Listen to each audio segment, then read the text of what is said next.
ou en direct de la capitale belge avec Baudouin Ambawichi du site internet congoindépendant.com. Nous allons interroger en exclusivité Monsieur le Président de la République, Félix-Antoine Tshisekedi. Bonsoir.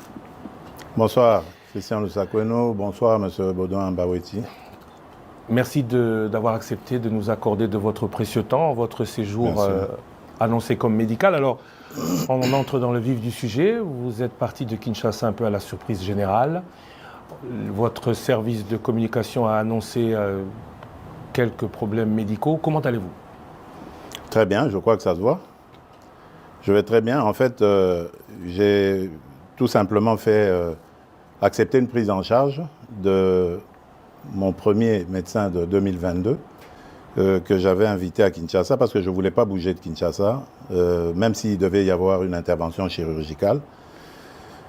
Et donc, en le faisant venir, il a apprécié évidemment le matériel que nous avons à l'hôpital du Kantiachi, mais il a préféré, pour être sûr et couvert par ses assurances, que je vienne ici moi-même et qu'il examine cela.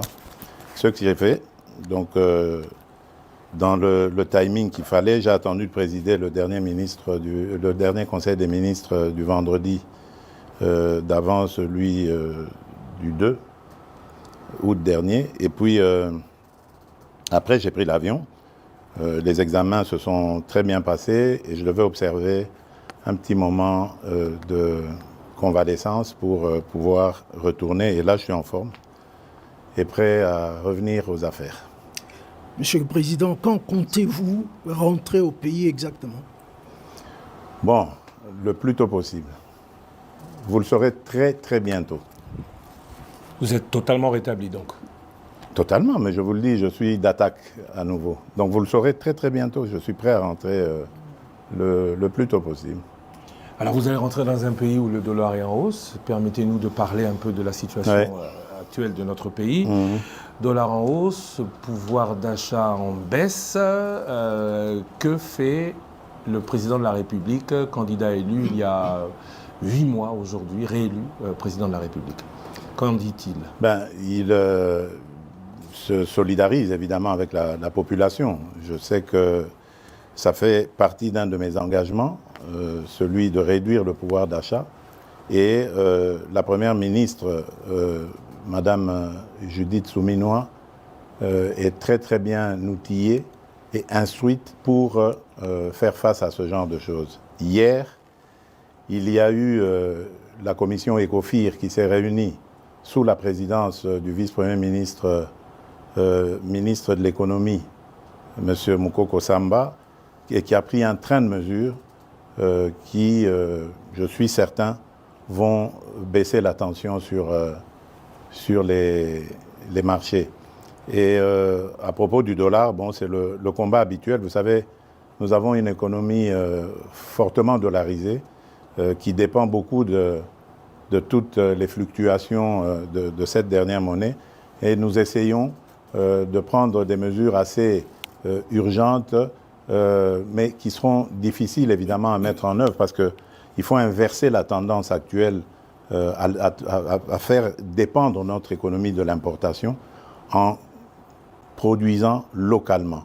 C'est pour ça que nous avons un fameux programme très ambitieux d'ailleurs agricole pour essayer de nous mettre à l'abri de ce genre de choses. Et il y a des inspecteurs aujourd'hui, des inspecteurs économiques qui sont lancés sur les marchés pour surveiller aussi la façon dont les prix sont fixés.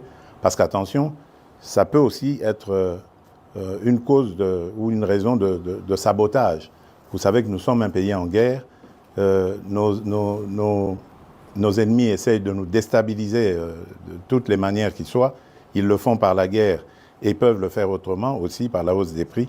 Ennemis internes et externes, j'entends, parce que beaucoup de ceux qui nous combattent à l'intérieur sont passés par les affaires dans ce pays, détiennent beaucoup de mécanismes pour jouer aussi sur les prix. Donc c'est un combat en permanence. Moi, ce que je veux dire à nos compatriotes, c'est que ça fait partie de mes 6 engagements. Qu'ils ne me jugent pas maintenant. Nous venons à peine de nous installer. Vous avez vu tout remue-ménage qu'il y a eu depuis les élections, le gouvernement souminois ne vient vraiment que de prendre les choses en main, qu'il continue à nous faire confiance. Ils m'ont fait confiance le 20 décembre 2023, eh bien, qu'ils continuent à me faire confiance. Je respecterai mes 6 engagements jusqu'au dernier. Monsieur le Président, j'ai une question un peu dérangeante. Écoutez, si vous la trouvez dérangeante, peut-être pas pour moi, hein, allez-y. Vous avez été élu brillamment avec 73%. Bien sûr. Et à l'époque, il n'y a pas eu de sondage d'opinion, mais votre cote était très haut. Mais depuis lors, il y a comme, le mot peut-être est fort, un désamour à votre égard. Désamour, je ne dirais pas. Je n'ai pas fini ma question. Ah, pardon. Lorsqu'on parle avec des gens, Oui. ils vous disent « je suis tshisekédiste, mais Étienne », mais pas tshisekédiste Félix. Il a oublié ce que papa avait dit, le peuple d'abord. Qu'en dites-vous? Bon, d'abord, je respecte leur choix. C'est la démocratie. Moi, je n'ai jamais exigé à quelqu'un de m'aimer. C'est d'une part. D'autre part, je dirais que la politique n'a jamais été statique. La conjoncture aussi, d'ailleurs, en conjoncture économique et autres, ça n'a jamais été statique. Tout bouge, tout est dynamique. Et donc, dans la vie d'un État, où la vie d'un État n'a jamais été un long fleuve tranquille, il y a des hauts et des bas. Surtout nous, qui sommes exposés aujourd'hui à d'autres difficultés nous imposées, comme la guerre à l'Est. Donc ça ne peut pas être facile. Mais le mieux à faire, pour moi, c'est déjà d'accepter d'affronter ces défis. Et de croire qu'on va les relever. Parce que j'y crois. Il y a de la stratégie derrière. Ne vous en faites pas. Ceux qui disent que j'ai oublié le peuple d'abord se trompent complètement. Parce que je dors et je me réveille en pensant au peuple congolais. J'en prends même sur ma santé tellement que c'est le premier de mes soucis.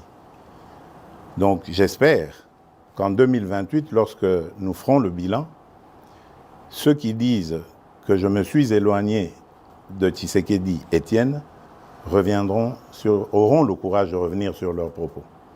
Parce que c'est ce qui se passera. Vous aviez 6 engagements. Vous avez aussi dit que vous allez monitorer le gouvernement. Bien sûr. Est-ce qu'on doit attendre 2028 pour faire le bilan? Non. À quand est-ce que le peuple pourra se dire, on commence à voir tout ce que le président dit et promet, à matérialiser le changement? Écoutez, notre chef d'équipe, c'est Madame Judith Souminois. Je ne veux pas lui mettre la pression. Elle est suffisamment outillée pour évaluer le travail de ses ministres et de m'en faire rapport. Et moi-même, d'ailleurs, comme vous le savez, je préside quasiment tous les vendredis, lorsque je suis au pays, les réunions du Conseil des ministres. Donc je peux suivre. J'ai un cabinet qui est très actif, qui m'accompagne dans ce suivi. Donc moi j'estime la première évaluation au début de l'année prochaine. Donc il faut peut-être s'attendre à du réaménagement gouvernemental au début de l'année prochaine. Mais bon, je le dis sous réserve de ce qu'on en pensera, la Première ministre et moi. Élection en janvier 2024, premier bilan en janvier 2025. Que dire de la léthargie institutionnelle? Tout prend, beaucoup le regrettent, beaucoup trop de temps. Oui, et vous avez, en parlant de ce temps qui coule, qui passe sans que changement n'arrive, vous avez vous-même, ici à Bruxelles, évoqué lors de votre précédent passage, des révisions constitutionnelles ou des modifications de la Constitution à faire. Cela a créé beaucoup de polémiques. Alors maintenant, on voudrait, si possible, que vous nous précisiez de quoi il s'agit. Est-ce que le président, comme le dit votre opposition, veut s'éterniser au pouvoir? Certains dans votre parti disent que vous êtes président à vie, ou le président a des points précis dans la Constitution qu'il faudrait modifier? Si oui, lesquelles? Écoutez, moi je suis toujours conduit par un seul leitmotiv, c'est le salut du peuple, c'est pour moi la loi suprême. Lorsque j'évoque des modifications que je juge utiles pour la bonne marche de la nation, du pays, je me préoccupe très peu de la polémique. Je n'y regarde même pas. Parce qu'évidemment, il y a toujours des petits malins qui vont essayer de détourner mes propos et essayer de les amener dans une polémique inutile. Je n'ai jamais dit que je veux changer la Constitution pour rajouter le nombre de mandats présidentiels ou d'années. Non. D'abord, ce sont des dispositions inamovibles. Pour les changer, il faut retourner auprès du peuple souverain primaire. Mais par contre, les autres dispositions, mais telles que celle-là, qui nous posent beaucoup de problèmes. Regardez, vous l'avez dit, j'ai prêté serment le 20 janvier devant la nation.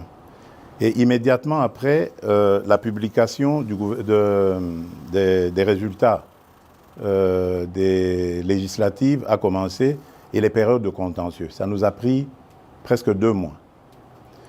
Publication, contentieux, etc., retour, annulation et tout le bazar. Puis ensuite, les députés provinciaux et les communes, cette fois-ci on a eu les conseillers communaux et tout ça, et tout avec son lot de contestations, voilà. Donc en peu de temps, ça nous a pris je ne sais combien de temps. Le gouvernement, pour le faire, on a mis 1 mois. Normalement, la première ministre et moi, le temps de la nommer et puis de discuter. Voilà, donc on a tourné autour des choses. L'installation du bureau du Parlement, par exemple, ce sont des choses qu'on doit réfléchir à comment les réduire. On ne peut pas laisser 1 mois, par exemple. J'ai vu chez les Français ce qui se passe. Dès qu'on a le Parlement, enfin l'Assemblée nationale, ils ne prennent pas beaucoup de temps pour la validation de mandat. Mais chez nous, on prend 1 mois. Alors que les sujets à traiter pendant cette période ne sont pas nombreux. Il y a juste la validation de mandat que le bureau a et l'installation du bureau définitif. Mais pourquoi ça doit prendre 1 mois? Ça peut se faire en 2 jours. Ce sont des choses comme ça qu'il faut revoir, réduire, etc. Autre chose, par exemple, qui me motivait à vouloir ce changement de constitution, enfin des modifications dans la constitution, c'est la désignation des gouverneurs. Je trouve que la désignation des gouverneurs aujourd'hui fragilise nos provinces. Il faudrait, à mon avis, les gouverneurs étant des grands commis de l'État, qui soient désignés directement par le gouvernement en place et qu'ils rendent direct rapport au gouvernement. Les sanctions, on peut imaginer comment les prendre en cas de dérapage, mais lorsqu'on laisse à la vindicte des parlementaires provinciaux, des députés provinciaux, la gestion comme ça des gouverneurs, moi je crois qu'on a un problème encore de culture politique au Congo. Nous n'avons pas besoin d'aller aussi vite. Ça, c'est pour les pays qui sont outillés dans la démocratie, dans la gestion de la chose publique. Nous avons encore besoin d'apprendre et on doit y aller étape par étape. La réforme sur cet éclatement de l'administration a été très très mal faite, à mon avis, et précipitamment, et il faut revoir. Voilà pourquoi moi j'ai parlé à un certain moment de réunir une grande commission nationale de plusieurs experts, une commission multidisciplinaire, qui ferait qu'on prendrait en compte tous les vrais problèmes de la nation, mais par des nationaux, pour avoir une constitution adaptée à nos vrais problèmes, pas celle qu'on a eue, qui nous a été parachutée venue des laboratoires étrangers. Voilà, on pourrait recourir à l'expérience étrangère, mais en fonction de nos expériences vécues au pays.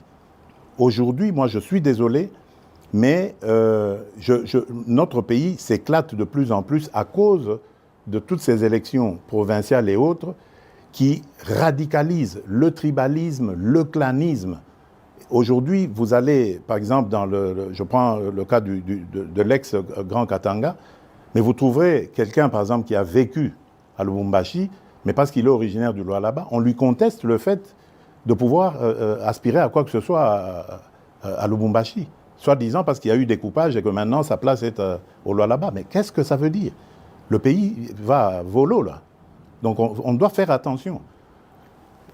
Je veux bien démembrer les choses, je veux bien rapprocher l'administration le plus près possible des administrés, mais attention, je tiens à l'unité de la nation. J'en suis garant. Monsieur le Président, nous abordons maintenant la situation à l'est du pays. Oui. Aujourd'hui, c'est quasi certain que le Rwanda a relancé le M23 après le réchauffement des relations entre la RDC et l'Ouganda. Très bien. C'est acquis maintenant. Il y a eu la réunion à Rwanda, pour ne pas rentrer dans tous les détails.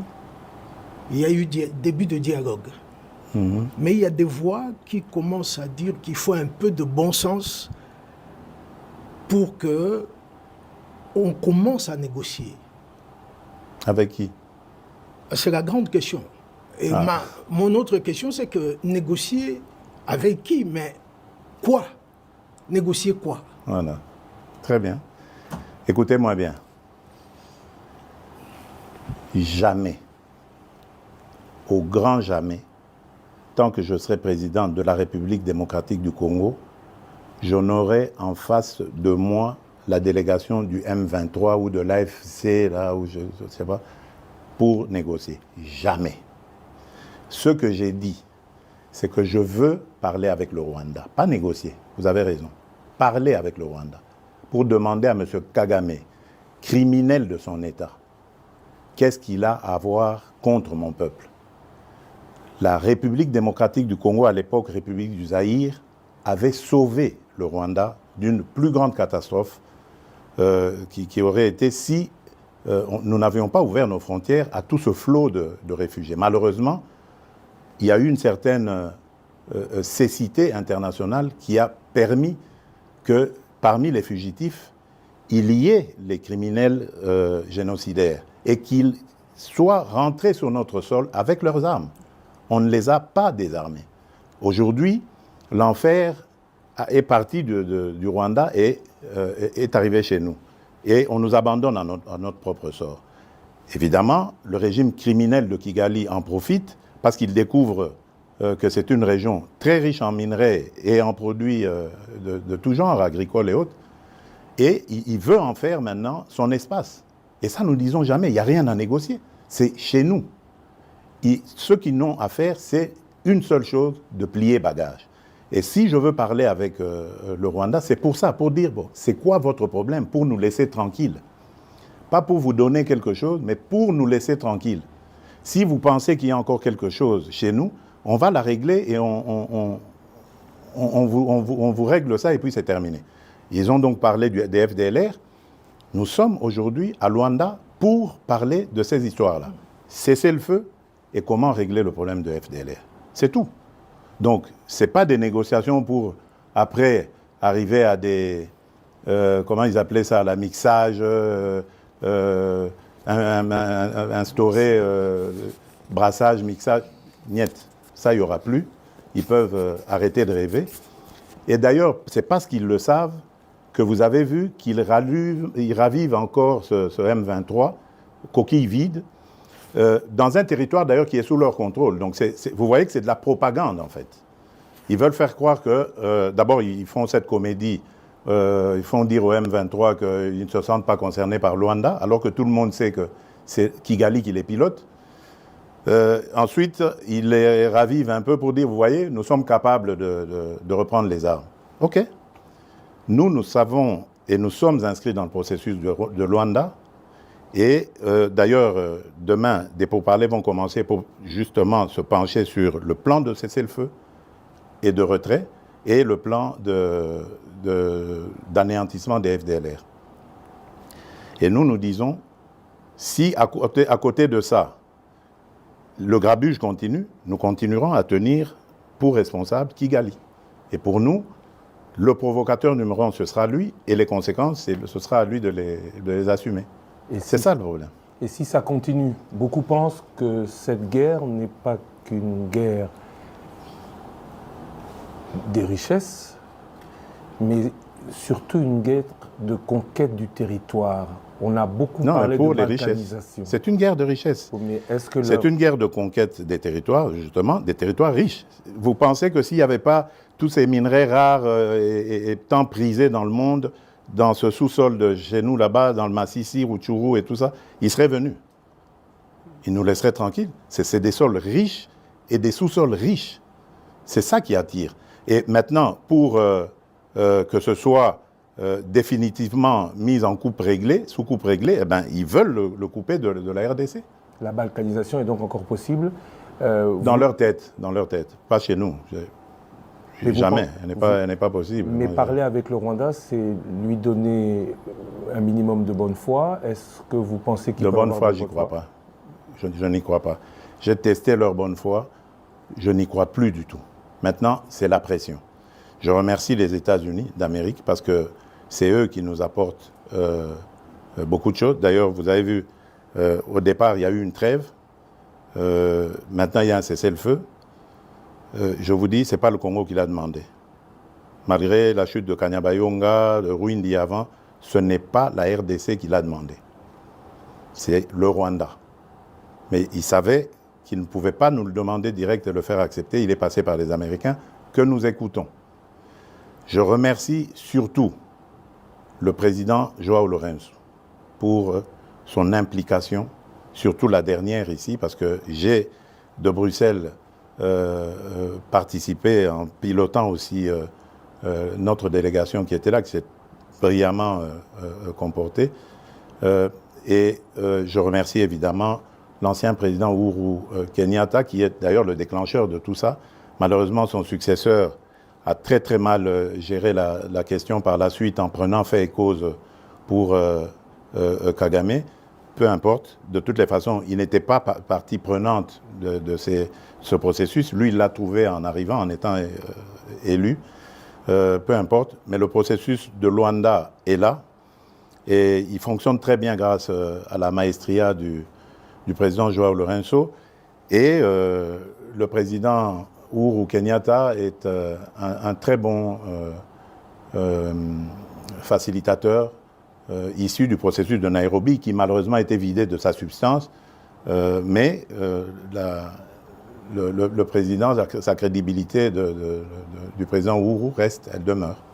Voilà, je tenais à le dire, parce que je suis convaincu que là, nous sommes engagés sur la bonne voie, grâce à ces partenaires, et que nous aurons la solution. Je suis vraiment convaincu cette fois-ci. Après la situation là, je voudrais parler avec vous de tous ces scandales financiers, avérés ou supposés. Ce qu'on constate surtout, c'est qu'il n'y a aucune poursuite judiciaire ou suspension de qui que ce soit. Pourquoi la justice ne répond pas? Bon, écoutez, d'abord, le travail de la justice consiste à faire des enquêtes. Je crois qu'il faut faire très attention. Ne tombons pas dans la facilité, dans l'invective. Et c'est ça que je déplore avec ces fameux réseaux sociaux. Parce qu'on peut, comme ça, à cause des réseaux sociaux, vous défaire l'honneur et la dignité d'un individu. Moi, je tiens beaucoup à ces choses-là. Vous ne me verrez jamais humilier quelqu'un, même si c'est mon pire des ennemis. Je n'aime pas ça. J'ai toujours un brin de respect pour la personne. Or, les réseaux sociaux, ce n'est plus ça. Il suffit qu'on cite votre nom, Lusaku et nos voleurs, ça y est. Si c'est bien mis en place, ça y est, vous êtes condamné, c'est terminé. Donc, laissez à la justice le soin de faire son travail. Mais j'aimerais dire quelque chose à propos de toutes ces affaires. Mais moi, je m'en réjouis. Je m'en réjouis parce que ça n'existait pas dans ce pays-là. Pourtant, des affaires, il y en a. Dans les casseroles, là. Et là, je suis déterminé. Vous avez vu le ministre qui est là, il a cette mission. On va ouvrir les placards et on va sortir les cadavres des placards pour montrer que ce pays a été trahi, pillé et volé plus que jamais vous pouvez imaginer avant moi. Aujourd'hui, au moins, nous avons des gens qui dénoncent. C'est déjà ça. Ça veut dire que la corruption avait vraiment été une seconde nature dans ce pays. Donc ne vous en faites pas. Réjouissez-vous quand vous entendez ces choses-là. Malheureusement, c'est récupéré par les réseaux et c'est ça qui désoriente un peu l'opinion, parce qu'il faut laisser la justice sereine. Vous savez qu'elle est déjà malade. On est en train de travailler à la remettre en place. Donc, il faut lui laisser le temps de faire son travail. On va leur donner encore plus de moyens de travail pour que la justice soit dite. Parce que, attention, on a affaire à parfois des chefs de famille, on a affaire à des gens qui tiennent à leur dignité. On ne peut pas la jeter en pâture comme ça en disant, voilà, ça y est, il est voleur. Non, prenez votre patience. Jamais justice n'a été expéditive. Regardez, dans nos pays à tradition démocratique ici, il y a des procès qui durent 10 ans, 15 ans de corruption. Mais pourquoi est-ce que vous voulez que, parce qu'un nom a été cité, le lendemain, il doit être condamné? Mais non. Il faut lui donner les moyens de sa défense et voir comment ça va se passer. Monsieur le Président, vous avez cité le ministre de la Justice sans le citer. Justement, je voudrais poser une question à son sujet. Ouais. Sa nomination en tant qu'opposant a surpris agréablement beaucoup de gens. Très bien. Est-ce qu'on peut interpréter ça comme une ouverture aux forces de l'opposition? Bien sûr. Est-ce que c'est un jargon que vous passez? Bien sûr. Pour dire que vous voulez rassembler... Bien sûr, c'est une ouverture, bien sûr. Dernièrement, j'ai reçu, pour l'anecdote, les évêques de la Cinco, le jour où ils ont élu leur nouveau président, leur nouveau bureau. Et dans nos discussions, je ne vais pas les dévoiler ici, mais il y a eu une demande allant dans ce sens. Mais ma réponse était claire. J'ai dit, mais seigneurs, je suis à votre disposition. Je ne demande que ça. Mais dites-moi, comment vais-je m'y prendre? J'ai pris l'exemple que de trois opposants. J'ai commencé par Martin Fayoulou. J'ai dit, mais il n'a jamais reconnu les résultats des dernières élections. Comment est-ce qu'il acceptera ma main tendue? Moïse Katumbi était prêt à faire la même chose, ou il avait même fait la même chose, mais grâce, évidemment, à la pression des siens, il a accepté qu'il rentre dans les institutions, mais lui reste borderline. Joseph Kabila, n'en parlons pas. Lui, il a carrément boycotté les élections et prépare une insurrection, parce que l'AFC, c'est lui. Donc, dites-moi, je fais quoi? Je n'avais pas eu de réponse. Mais j'ai parlé d'autres qui sont plus conviviaux, plus participatifs. Et je rends ici, par exemple, hommage à quelqu'un comme Adolphe Muzito, et même un petit peu le docteur Mukwege aussi, qui fait, malgré leur position d'opposants, qui font parfois de commentaires objectifs. Quand quelque chose va, ils applaudissent, ils sont contents. Le docteur Mukwege avait reçu une délégation du FONAREV encourageant, promettant de s'impliquer dans le combat du FONAREV, qui n'a rien à voir avec la politique. Ce sont nos victimes que nous voulons aider. Ce sont ces monstruosités que nous ne voulons plus revoir dans notre pays. Voilà un patriote qui se dit, au-delà de mes penchants politiques, j'y vais. J'aurais aimé que tout cela vienne se dire, on nous attaque par le Rwanda injustement, liguons-nous autour du président et combattons. Mais non, malgré ça, il y en a qui collaborent, l'AFC collabore avec le Rwanda contre la République démocratique du Congo. Mousse Muzito, hommage à lui, lorsque nous avons terminé la 6e revue avec le FMI, premier fait dans l'histoire de la République démocratique du Congo. Jamais les revues avec le FMI n'avaient été jusqu'à leur terme dans notre pays. C'est la première fois que ce gouvernement arrive, et c'était sous la direction du ministre des Finances, Nicolas Kazadi, que l'on jette en pâture aujourd'hui. Mais Adolphe Muzito m'a envoyé un message de félicitations. Et lui, il est très bien outillé pour savoir ce que ça signifie. Vous voyez, mais il n'est pas au gouvernement, il n'a pas de privilèges, il reste objectif. Ça, c'est des vrais hommes d'État. C'est ça que nous devons voir dans notre pays. On parle de l'opposition, je voudrais un peu parler du parti au pouvoir. Bien sûr, oui. Crise à l'UDPS, appel à la médiation du président qui est au-dessus des partis. Alors le président fait quoi? Le président dit quoi? Parce qu'il a quand même encore le cœur à l'UDPS. Bien sûr, l'UDPS c'est mon école. et je suis issu de là. J'ai fait toutes mes classes politiques à l'UDPS. Le président n'est pas inquiet du tout. Je me réfère d'ailleurs à un terme qu'aimait beaucoup utiliser mon mentor, notre leader historique, Étienne Tshisekedi, qui appelait ça vitalité démocratique.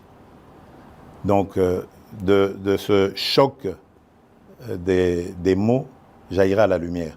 La seule chose que je déplore, c'est ce que j'ai dit tout à l'heure, c'est l'usage des réseaux sociaux. À l'époque, quand nous nous battions comme ça, on le faisait dans des salles entre quatre yeux ou sur le net, mais entre nous, sur nos sites, comment on appelait ça encore, là, les sites de discussion qu'on avait à l'époque, quand on n'avait pas encore ces réseaux sociaux. Et c'était bien, ça se passait, c'était chaud, bien sûr, bouillant, mais démocratique. Et ça terminait toujours par s'arranger. Et je vous promets, ça va s'arranger. Je ne suis pas du tout inquiet. C'est des choses qui arrivent. Je ne veux pas, en tout cas, que ça prenne des allures du genre de ce qu'on a vu avec les forces du progrès, que je condamne complètement. Mais je tiens à ce que... enfin, je suis sûr plutôt que les choses vont rentrer dans l'ordre. Pas de problème. Je voudrais aborder une question que vous connaissez et maîtrisez très bien, les relations avec la Belgique. Oui, bien sûr. C'est mon autre Congo. Hein, voilà, justement, en 2019, vous avez justement dit que c'est l'autre Congo pour vous. Mais Monsieur le Président, depuis que vous êtes au pouvoir, on ne sent pas un resserrement des relations entre les deux pays.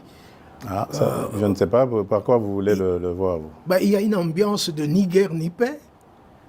Et on ne sent pas un engouement des investisseurs belges à aller chez nous. Oui, mais...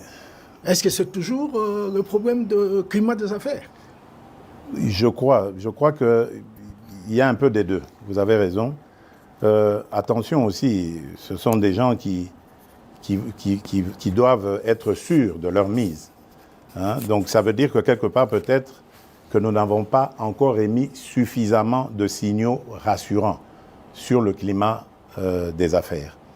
D'ailleurs, pendant que je suis ici, j'ai été interpellé par un message de l'ambassadrice belge à Kinshasa sur un sujet belge qui a été victime de tracasseries d'un ancien ministre du régime passé qui était à l'urbanisme ou aux affaires foncières et qui l'a mis dans de sales draps aujourd'hui. Donc vous voyez que même les affaires d'il y a plusieurs années continuent à avoir des effets aujourd'hui.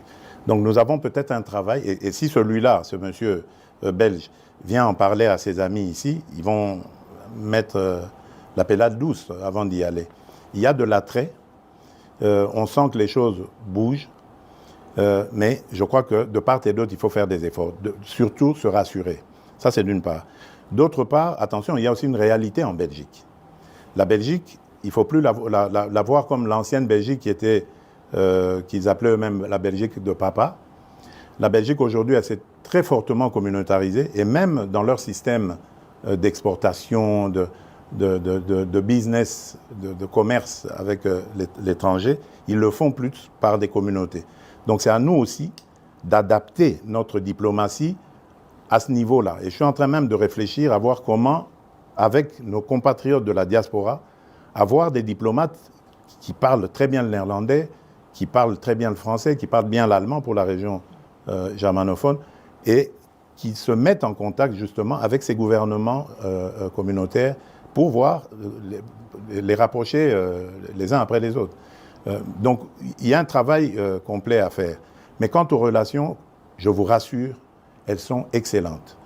Il ne se passe pas, je dirais, 6 mois sans, par exemple, que le roi des Belges et moi nous passions un coup de fil. D'ailleurs, nous avons un rendez-vous programmé déjà pour septembre prochain ici en Belgique. Donc ça se passe très bien. Au niveau du gouvernement, même chose. Celui que j'appelais affectueusement mon cousin, Alexander De Croo, nous ne rations aucune occasion pour nous appeler. Et même à chaque fois qu'on se retrouvait à l'Assemblée générale des Nations unies, la Belgique, la représentation de la Belgique organisait toujours un petit déjeuner, ou un déjeuner même d'ailleurs, auquel nous parlions de nos problèmes. Donc ça va vraiment dans l'ensemble ça va. Et j'y tiens, je tiens vraiment encore à améliorer cette relation. Mais comme j'ai dit, nous devons faire des efforts de part et d'autre. Attention, le Congo, c'est vrai, c'est une très belle femme, très attirante, mais en même temps aussi très convoitée et peut-être pas très présentable encore. Donc nous devons soigner sa présentation. Monsieur le Président, merci beaucoup. Merci Bodoamba Wechi du site Internet Congo Indépendant d'avoir été avec nous aujourd'hui pour cette émission exclusive. Merci à vous. Bon retour. Soki Okoye Bisso, il faut quand même qu'on termine en lingala pour les Congolais qui nous suivent, même si le lingala de M. Ambawichi est peut-être un peu mieux élaboré que moi, encore que j'en Moi, doute. je crois que oui. Vous rentrez aux Ozonga, Kinshasa, Kisangani vous a attendu. Est-ce qu'on va vous y voir? Vous aviez dit l'intérieur du pays, vous allez beaucoup pratiquer pendant ce deuxième mandat. Quel est votre programme une fois de retour au pays? Oui, bon, nakozonga mboka,